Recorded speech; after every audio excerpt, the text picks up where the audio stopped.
Una pregunta que muchos fanáticos de fútbol siguen haciendo: ¿cuál es el fenómeno que está atrás del fútbol uruguayo para seguir permanentemente sacando talentos? Bueno, la captación es algo fundamental, al que le dan mucha importancia a los equipos que trabajan más en ese aspecto: Nacional, Peñarol, Danubio, Defensor y otras nuevas apariciones como Sociedades Anónimas Deportivas, que son las que más invierten en ese aspecto. Entienden que la captación es el puntapié inicial para empezar a detectar algunos de los talentos. Después está en todo ese proceso de formación en el que se valoriza muchísimo, más allá del cómo jugar, el cómo ganar.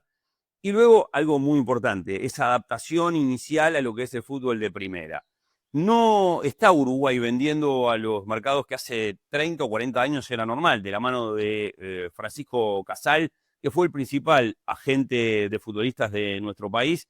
Se logró en diferentes temporadas, incluso en el cupo de extracomunitarios era mucho más chico en Europa, que las mejores figuras de Uruguay fueran directamente para los equipos italianos y españoles. Con el paso de los años, Uruguay dejó de vender tanto a esos dos mercados y empezó a elegir otros, no exóticos, pero otros que manejan otro dinero, pero que también aceptan otro tipo de futbolistas que anteriormente ya no les daba para poder llegar a las cinco ligas top que tiene el fútbol mundial. Por eso se abrió la ventana inicialmente de México, que al día de hoy sigue teniendo algunos jugadores que perfectamente pueden salir desde México para Europa. El último buen ejemplo es el de Maxi Araujo, formado en el Montevideo Wanderers, llegó para jugar en Puebla, luego tuvo minutos de muchísima calidad en Toluca y de ahí para el fútbol europeo. Bueno, el camino de Maxi Araujo perfectamente lo puede seguir Federico Pereira o Sebastián Cáceres, dos zagueros que tuvieron una formación en un mismo equipo, que es el Liverpool Fútbol Club,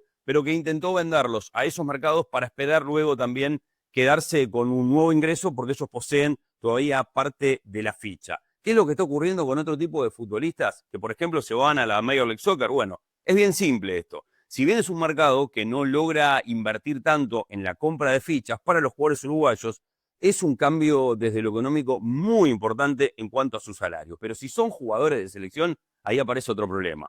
Como le pasó, por ejemplo, a Cristian Olivera, el extremo que en este momento está en Bahía. En el momento en el que Olivera jugaba dentro del fútbol de los Estados Unidos y era jugador de selección, Marcelo Bielsa le recomendó que saliera de esa liga porque él la consideraba una liga que no lo iba a potenciar ni tampoco mejorar.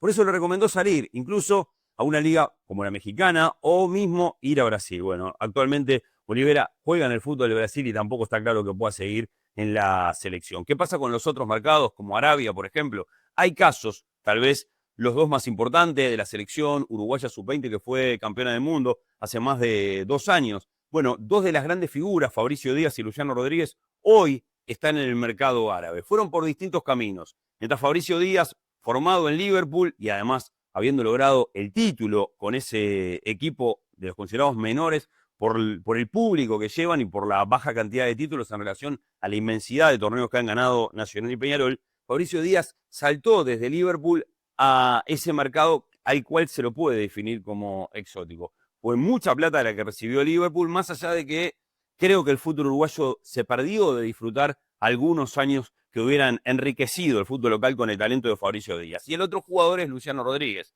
tal vez el mejor de los proyectos que se generaron en esa selección campeona del mundo.